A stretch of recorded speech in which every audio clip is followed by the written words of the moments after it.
नमस्कार, मैं विशाखा ठाकुर। स्वागत है आप सभी का क्रिप्टो टीवी में। पेश है आज की मुख्य खबरें।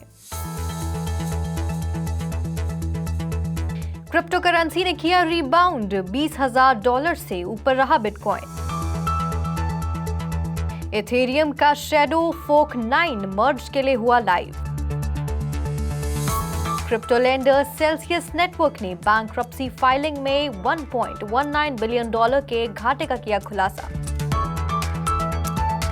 ईडी जांच से सामने आई इंडियन क्रिप्टो एक्सचेंजेस द्वारा नियमों का पालन नहीं करने की बात। ओपन सी ने की 20% कर्मचारियों की छंटनी। ब्लॉकचेन स्टार्टअप फायर ने हायर वैल्यूएशन पर जुटाए $100 मिलियन। अनकेज स्टूडियोज ने वेब3 गेम डेवलपर्स को सपोर्ट करने के लिए जुटाए $24 मिलियन। टेंसेंट ने गवर्नमेंट पॉलिसी के कारण एनएफटी प्लेटफॉर्म को किया बंद। और अब खबरें विस्तार से। फेडरल रिजर्व गवर्नर द्वारा जुलाई में इंटरेस्ट रेट में 75 बेसिस पॉइंट्स या 0.75 परसेंटेज पॉइंट की बढ़ोतरी का समर्थन करने के बाद शुक्रवार की सुबह एशियन ट्रेड्स में क्रिप्टो करेंसी में उछाल देखी गई, जिससे हाई इन्फ्लेशन का मुकाबला करने के लिए 100 बेसिस पॉइंट की बड़ी बढ़त की आशंका कम हो गई है। फेड की जुलाई की मीटिंग में 100 बेसिस पॉइंट्स रेट हाइक की उम्मीद ने जून में यूएस कंज्यूमर प्राइस इन्फ्लेशन में 9.1% की तेजी के बाद रफ्तार पकड़ी। इकोनॉमिस्ट्स के 8.8% तेज होने के फोरकास्ट के पीछे छोड़ते हुए सीएमई फेड वॉच टूल के अनुसार, जो फेड फंड्स फ्यूचर्स पर आधारित है, गुरुवार की सुबह 100 बीपीएस की रेट में बढ़ोतरी की संभावना बढ़कर 83% हो गई है और कुछ घंटों बाद 45% हो गई। मिड डे तक ट्रेडर्स फेड की 26-27 जुलाई की मीटिंग में हिस्टोरिकली अग्रेसिव कदम के लिए लगभग 50% संभावना का अनुमान लगा रहे थे। इन सब के बीच बिटकॉइन को हाल ही में पिछले 24 घंटों में 0.4% ऊपर रहते हुए $20,400 पर ट्रेड करते हुए देखा गया, जबकि ईटीएच उसी समय के दौरान 5% की बढ़त के साथ अराउंड $1,180 पर रहा। इथेरियम का 9th शैडो फोक लाइव हो गया है, जबकि नेटवर्क प्रूफ ऑफ वर्क से proof of stake consensus model के अपने इम्पेंडिंग मूव का टेस्ट करना जारी रखे हुए है। ट्रांजिशन को पूरे करने के लिए इथेरियम टेस्ट फोक्स की एक सीरीज से गुजर रहा है, जो मेन नेटवर्क से डेटा को एक टेस्ट एनवायरनमेंट नेटवर्क में कॉपी करता है। 9th शैडो फोक के दौरान इंजीनियरों ने हाल ही में सेपोरिया हार्ड फोक से इस्तेमाल किए गए अपग्रेड्स और रिलीजेस की टेस्टिंग पर ध्यान केंद्रित किया, लेकिन वे एक इंटेंसिव नेटवर्क में थे। शैडो फोक इस साल के अंत में प्रोजेक्ट को मेननेट अपग्रेड के करीब ले जाता है। थर्ड और फाइनल टेस्टनेट मर्ज गोयली अगले महीने के लिए शेड्यूल्ड है। चैप्टर 11 के लिए क्रिप्टो करेंसी लेंडर द्वारा फाइल किए जाने के एक दिन बाद गुरुवार को बैंक्रप्सी कोर्ट फाइलिंग के बाद सेल्सियस नेटवर्क ने अपनी बैलेंस शीट पर $1.19 बिलियन का घाटा दिखाया। न्यू जर्सी बेस्ड सेल्सियस ने पिछले महीने एक्सट्रीम मार्केट कंडीशंस का हवाला देते हुए विड्रॉल्स को रोक दिया था और इंडिविजुअल इन्वेस्टर्स के लिए सेविंग्स तक पहुंच को खत्म कर दिया था।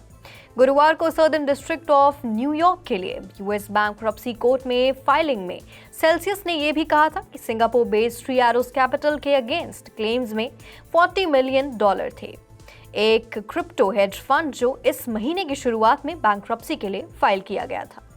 13 जुलाई तक सेल्सियस के पास रिटेल बोरोअर्स के लिए अबाउट 23,000 आउटस्टैंडिंग लोन्स थे, जो डिजिटल एसेट्स में $765.5 मिलियन के मार्केट वैल्यू के साथ कोलैटरल द्वारा बैक था। एनफोर्समेंट डायरेक्टोरेट ने रिपोर्टेडली पाया गया है कि भारत के टॉप क्रिप्टो करेंसी एक्सचेंजेस ने यूएस, ब्राजील और जर्मनी सहित कई देशों के सिटीजन्स को अपने प्लेटफॉर्म पर ट्रांजैक्शंस करने की अनुमति दी है, बिना अपने नो योर कस्टमर गाइडलाइंस और एंटी मनी लॉन्ड्रिंग रूल्स का पालन किए बिना।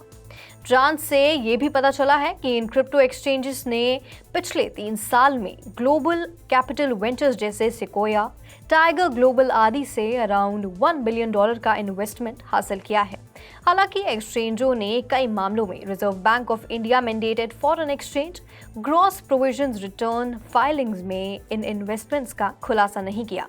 ऐसे में ईडी की जांच में ये भी पाया गया कि इंडियन क्रिप्टो करेंसी एक्सचेंजेस ने अपने प्लेटफॉर्म पर ट्रांजैक्शन करने वाले इंडियन यूजर्स की एंटायर डिपॉजिट्स का कंट्रोल उनके बीच किसी भी औपचारिक समझौते के बिना फॉरेन क्रिप्टो एक्सचेंजेस के वॉलेट सिस्टम का इस्तेमाल करके ट्रांसफर कर दिया है, जो एजेंसी के अनुसार प्रोन टू हाई रिस्क है। जांच से ये भी पता चला है कि WazirX, CoinDCX और CoinSwitch जैसे लीडिंग क्रिप्टो करेंसी एक्सचेंजेस ने फॉरेन यूजर्स को Coinbase, HitchBTC जैसे फॉरेन में स्थित थर्ड पार्टी के फॉरेन एक्सचेंजेस का इस्तेमाल करके एक क्रिप्टो को दूसरे में कन्वर्ट की सुविधा दी है और उसी पर कमीशन कमाया है। NFT मार्केटप्लेस OpenSea ने अपने लगभग 20% स्टाफ की छंटनी की है, जिसकी घोषणा CEO डेविन फिंजर ने गुरुवार को एक ट्वीट में की है। फिंजर के अनुसार छंटनी कंपनी को OpenSea के करंट वॉल्यूम में मंदी के 5 साल तक सरवाइव रहने की अनुमति देती है, जिससे आगे की छंटनी की जरूरत खत्म हो जाती है। OpenSea कई क्रिप्टो करेंसी कंपनीज में शामिल हो गया है, जिन्होंने हाल के महीनों में कर्मचारियों को डिसमिस या सस्पेंड कर दिया है। जेमिनी, Coinbase, Crypto.com और Bullish.com ने हाल ही में छंटनी की घोषणा की है। लेयर 1 ब्लॉकचेन कंपनी फायर ने यूके बेस्ड एसराम और एमराम ग्रुप से $1.5 बिलियन के वैल्यूएशन पर $100 मिलियन जुटाए हैं। प्रतीक गौरी, प्रतीक द्विवेदी और विल्मा मटिला द्वारा पिछले साल अगस्त में एस्टैब्लिश्ड फायर ने इससे पहले पिछले साल अक्टूबर में $110 मिलियन के वैल्यूएशन पर अपने सीड राउंड में $21 मिलियन की फंडिंग जुटाई थी। लंदन हेडक्वार्टर्ड एसराम और एमराम ग्रुप का लीड डॉक्टर शैलेश करते हैं और एग्रीकल्चरल और agro food products, neutral products, artificial intelligence, hedge fund management, foreign exchange management, hospitality services and solutions, information technology, media and publishing को ऑपरेट करते हैं। एक स्टेटमेंट में कंपनी के को-फाउंडर गौरी ने कहा कि वैल्यूएशन में उछाल 12 पेंडिंग पेटेंट्स और फायर द्वारा बिल्ट बेनिफिट कंसेंसस के अन्य सभी प्रूफ के कारण आया था। स्टार्टअप अपनी 100 एम्प्लॉयज की टीम को अब एक्सपैंड करने और अपनी टेक्नोलॉजी डेवलप करने के लिए कैपिटल का इस्तेमाल करेगा। ये मुख्य रूप से अपने ब्लॉकचेन के साथ बिजनेसेस की सर्विस करने का इरादा करता है।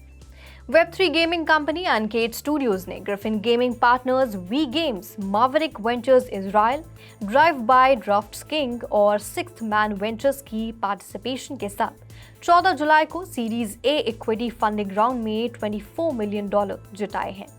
अनकेज्ड स्टूडियोज के एक स्पोक्सपर्सन के अनुसार कंपनी की वैल्यू अब $150 मिलियन से ज्यादा है। अनकेज्ड इस साल के अंत में अपने पब्लिक लॉन्च से पहले अपनी Solana based sports franchise monkey league को डेवलप करने के लिए फंडिंग का इस्तेमाल करेगा।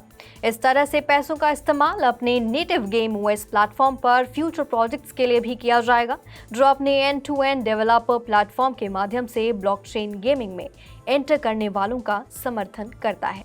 टोकनॉमिक्स से नॉन फंजिबल टोकन इंटीग्रेशन तक इसका एम गेमिंग कंपनीज को वेब 2 से वेब 3 पर स्विच करने में मदद करना है। आज की खबरों में फिलहाल इतना ही। ऐसी ही क्रिप्टो से जुड़ी ताज़ा अपडेट्स जानने के लिए देखते रहिए क्रिप्टो टीवी। मैं हूँ विशाखा, कल फिर मिलेंगे इसी वक्त इसी जगह।